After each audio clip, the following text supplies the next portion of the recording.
সম্মানিত এলাকাবাসী, আধুনিক বাঞ্ছারামপুর সদরে আমেনা প্লাজার দ্বিতীয় তলায় ইসলামিয়া ডেন্টাল ক্লিনিক, যা সম্পূর্ণ শীতাতপ নিয়ন্ত্রিত।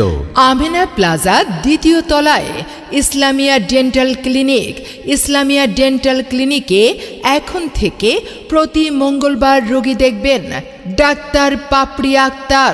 ডাক্তার পাপড়ি আক্তার বিডিএস, পিজিটি, ওএমএস এবং CPR, Dhaka medical college and হাসপাতাল। ডাক্তার পাপড়ি আক্তার যেসব রোগের চিকিৎসা করবেন, দাঁত ও মাড়ির যে কোনো অপারেশন, গ্যারান্টি সহকারে দাঁত লাগানো ও কালার ম্যাচিং করে ফিলিং করানো হয়। আঁকা বাঁকা, উঁচু নিচু এবং কসমেটিক সার্জারির সাহায্যে মাত্র 1 ঘন্টায় ফাঁকা দাঁতের চিকিৎসা সহ দাঁত ও মুখের সব ধরনের চিকিৎসা করানো হয়।